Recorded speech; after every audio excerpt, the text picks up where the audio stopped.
அக்கா ஏன் அப்படி பண்ற? பிச்சு நீ ஏன் இப்படி பண்ற? ஏய் என்ன சத்தம்? நீங்கள் போடுற சத்தத்தில் பாப்பா உள்ளே தூங்கிட்டு இருந்தவங்களே எந்திரிச்சிட்டா. என்னாச்சு பிஜு? சித்தி அக்கா தான் சித்தி என்னை இரிட்டேட் பண்றாங்க. என்ன ஜோஷ்னா, நீ ஏன் தங்கச்சி இரிட்டேட் பண்ணுற? பெரிய பிள்ளை தானே, தங்கச்சி அன்பா வச்சுக்க மாட்டியா? சித்தி நான் எதுவுமே பண்ணல சித்தி. நான் வாட்டுக்கு படிச்சுக்கிட்டு தான் இருக்கேன். இவ தான் என்னை படிக்கவும் விட மாட்டேங்கிறா. என்னை டிஸ்ட்ராக்ட் பண்றா. இவ பண்ற இதோட என்னால் சகிக்கவே முடியல சித்தி. என்ன ஜோஷ்னா இப்படி சொல்கிற?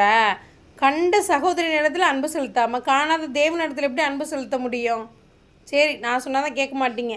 நீங்கள் நல்ல பிள்ளைங்க தானே, பைபிள் சொன்னால் கேட்பீங்கல்ல. பைபிள் எங்கே இருக்குது? பைபிள் போயிடு. 1 கொரிந்தியர் 1 கொரிந்தியர் 13:5-4 என்ன சொல்லியிருக்கு? அன்பு நீடிய சாந்தமும் தயவும் உள்ளது, அன்பிற்கு பொறாமை இல்லை, அன்பு தன்னை புகழாது. 7 என்ன சொல்லியிருக்கு? சகலத்தையும் தாங்கும், சகலத்தையும் சகிக்கும்னு சொல்லியிருக்கு. அப்போ நீ கூட பிறந்த தங்கச்சியை சகிக்க மாட்ட, அவள் கூட பிறந்த அக்காவை இரிட்டேட்டாக நினைக்கிறா. நீங்கள் பண்ணுறது சரியா? தப்பு. இனிமேல் அப்படி இருக்கக்கூடாது, சரியா?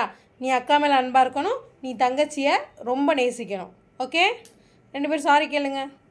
சாரி. இனிமேல் அன்பாக இருப்போன்னு சொல்லுங்கள். இனிமே அன்பா இருப்போம். Very good.